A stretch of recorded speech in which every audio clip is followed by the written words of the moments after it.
میں سمیم اختر صاحب العلوم شاہی کٹرا میں صدر المدرسین اور استاد کی حیثیت سے اپنے فرائض کو انجام دے رہا ہوں۔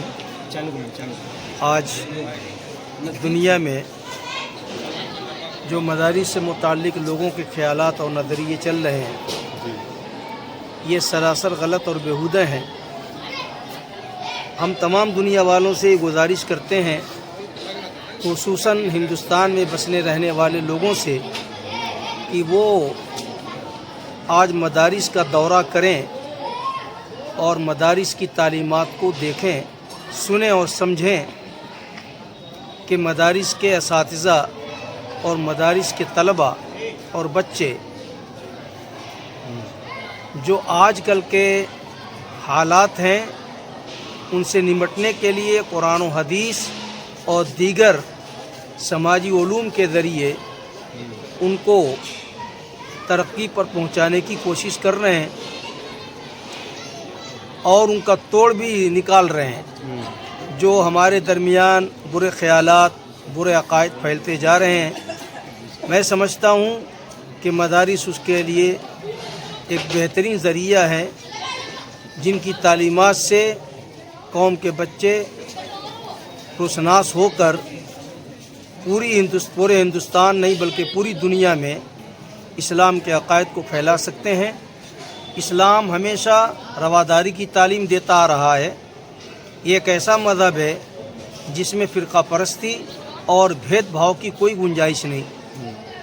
ہمارے درمیان جس حیثیت سے کالا بیٹھتا ہے اسی حیثیت سے گورا بھی بیٹھتا ہے، جس حیثیت سے ہندوستانی بیٹھتا ہے اسی حیثیت سے غیر ہندوستانی بیٹھتا ہے، جس حیثیت سے ایک مسلم بیٹھتا ہے اسی حیثیت سے غیر مسلم بھی بیٹھتا ہے۔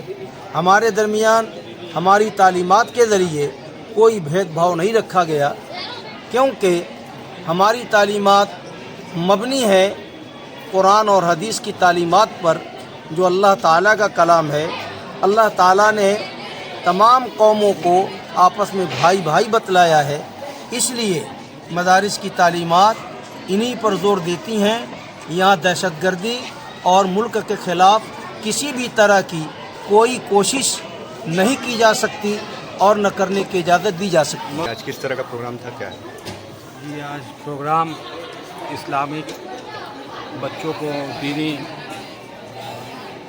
پروگرام میں تھا کہ ان لوگوں کو دینی باتیں بتانا اور سمجھانا، اور قوم کے اور ہندوستان میں رہنے والے سبھی ان بچوں کے لیے، اور چھوٹے جو لڑکے ہمارے پڑھتے ہیں مدرسوں میں وہاں سے اچھی تعلیم ملے، اس سب کے لیے پروگرام رکھا گیا تھا۔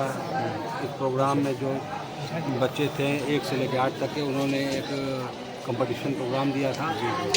اس پروگرام کا آج انعام بانٹنے کا کمپٹیشن کا دن تھا، اسی کے لیے آج یہ پروگرام رکھا گیا تھا۔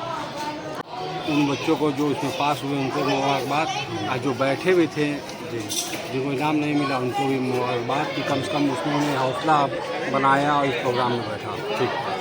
آج یہ بہت ہی بہترین پروگرام تھا۔ مدرسہ کو جو ہے آج ہم دوسرے دوہم درجے کا سمجھتے، میں نے فیلڈ میں محسوس کیا ہے کہ اسلام کی جو تعلیمات ہے وہ سب سے زندگی کی بہترین تعلیمات ہے، کیونکہ مدرسے کا پڑھا ہوا ڈاکٹر انجینئر ہے تو وہ سماج میں پوری طریقے سے سکچم ہے زندگی جینے کے لیے، سماج کی رہنمائی کرنے کے لیے۔ اگر کوئی ڈاکٹر ہے تو اس کو مصیبت آتی ہے تو کانپتا نہیں ہے۔ جو کوئی مدرسے کا پڑھا ہوا ڈاکٹر ہو، انجینئر ہو، کوئی سمسیا تو ڈرتے نہیں، ان کی اندر سے آتما روح بہت مضبوط ہوتی ہے۔ تو آج اس بات کی ضرورت اس بات کی ہے کہ جو ہماری بنیادی چیز ہے، جو ہماری جس سے آتما اور روح مضبوط ہوتی ہے، وہ اسی شکشا سے مضبوط ہوتی ہے۔ آج پچھمی یورپی سبھیتا اتنا حاوی ہو گئی، سب کچھ دنیا میں بھرے رہنے کے باوجود بھی سب کچھ بھرا ہے، جیون میں سب روپیہ پیسہ سب، پھر بھی زندگی ہائے کر رہے ہیں، مصیبتیں ہیں، پریشانیاں ہیں، بیماری ہے، تب بھی راحت اور سکون نہیں ہے۔ تو ضرورت اس بات کی ہے کہ جو مذہب کی، اسلام کی تعلیم کو زیادہ سے زیادہ عام کیا جائے، اور مدرسہ ہمارے لیے بہت ہی مضبوط اور اہم زندگی کا اہم رکن ہے ہمارے لیے۔ اسی سلسلے میں آج پروگرام ہوتا ہے بچوں کا۔ میں سارے بچوں کو بہت بہت دھنیہ واد دیتا ہوں۔